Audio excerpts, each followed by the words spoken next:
Cárdenas. Él es coordinador de protección de Artículo 19, esta organización de defensa de los derechos a la información y la libertad de expresión, con quien conversaremos al respecto. ¿Qué tal, Pedro? Muy buenos días, ¿nos escuchas? ¿Qué tal? Buenos días. Claro que sí. Muchas gracias por el espacio. Al contrario, Pedro, bienvenido. Muchas gracias por entablar la comunicación, por esta entrevista, por esta plática. En lo que va de este 2022, ya se han registrado en nuestro país 5 asesinatos de compañeros de medios de comunicación. ¿Cuál es el diagnóstico que hace Artículo 19 referente a lo que está ocurriendo en México, Pedro? El diagnóstico es básicamente que seguimos en una espiral de violencia que ya tiene varios años fermentándose y creándose, ¿no?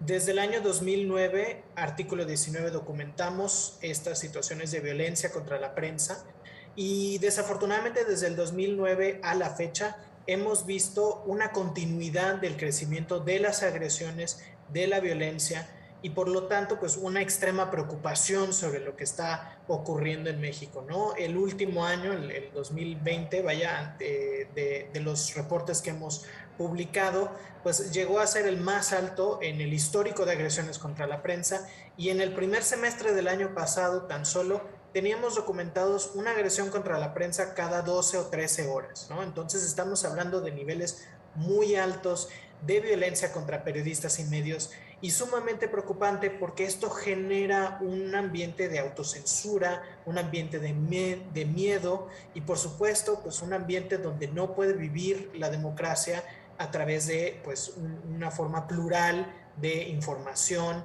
de discusiones y de diálogo. Pedro, ¿se sabe cuáles son las causas de la violencia contra los periodistas en nuestro país y por qué ha ido en aumento, así como lo comentas?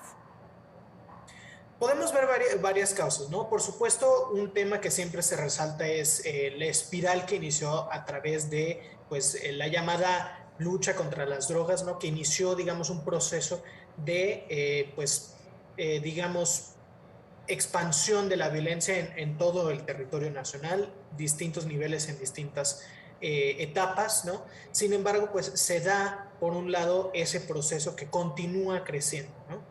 Por otro lado, también tenemos el tema de la impunidad. Algo que resaltamos mucho en Artículo 19 es que la impunidad para delitos contra periodistas y medios es definitivamente demasiado alta. Lo que estamos hablando de un mensaje que se da que si yo agredo a la prensa, no me va a pasar nada.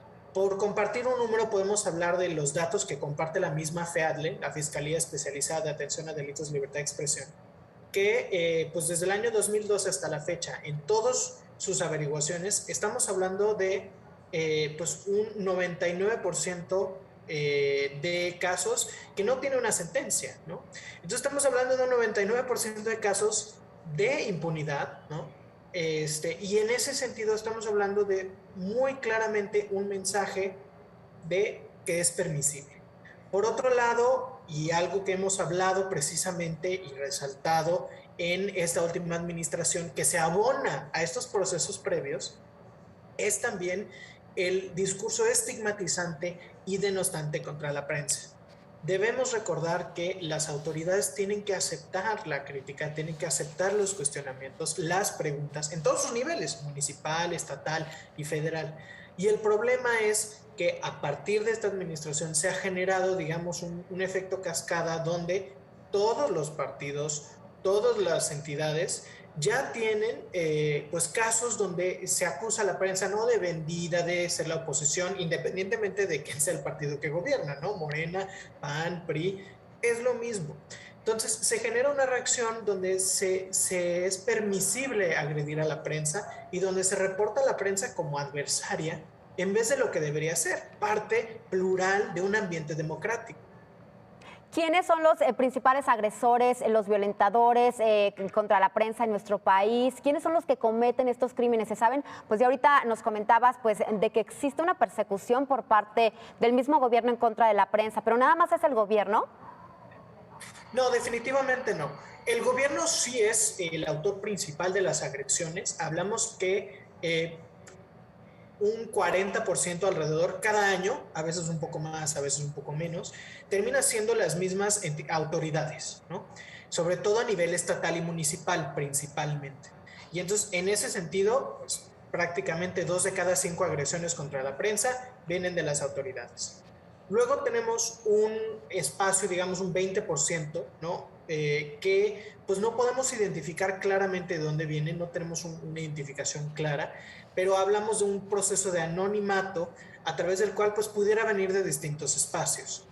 Finalmente, sí, hay que hablar también de sujetos particulares, ¿no? Entidades, representantes de empresas, también quienes agreden a la prensa, cuando, sobre todo en casos que se está documentando, por ejemplo, temas de derecho de tierra al territorio o temas inclusive de corrupción y política por el mismo vínculo, ¿no? Recordemos que la corrupción pues tiene dos caras de la moneda, la pública y la privada.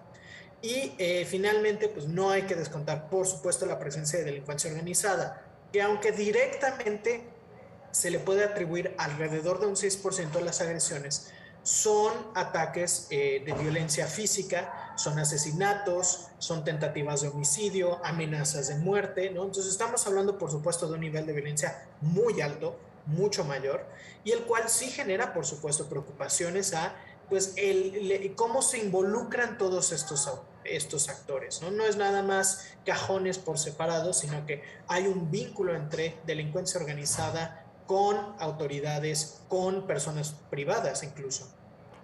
Bárbaro, lo que comentas, Pedro. ¿Existen zonas del país o estados del país en donde la prensa sufra mayor violencia? ¿Han identificado esto? Sí, por supuesto. Cada año vamos resaltando cuáles son los estados, las entidades federativas con más agresiones o con más situaciones.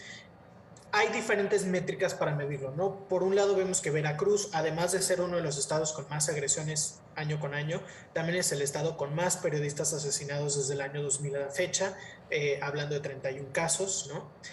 Por otro lado, pues también Ciudad de México siempre resalta como un estado con muchos reportes de denuncias, lo cual se debe no solo a la gran población y gran población de periodistas, sino que también pues en Ciudad de México hay por otro lado pues reportes precisamente pues para denunciar, ¿no? Hay mayor posibilidad de denunciar. En muchas entidades no la hay, ¿no?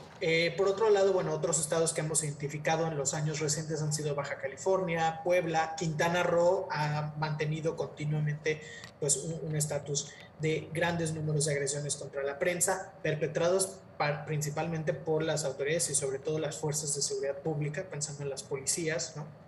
Y en ese sentido existen, ¿no? Estas entidades que continuamente resaltan, Oaxaca, Guerrero, por ejemplo, incluso se generan zonas de silencio completamente. Ahora, también hay que ver precisamente estados que no tienen nada de agresiones documentadas, pueden ser casos precisamente de zonas de silencio, como lo marcaba la Comisión Interamericana de Derechos Humanos.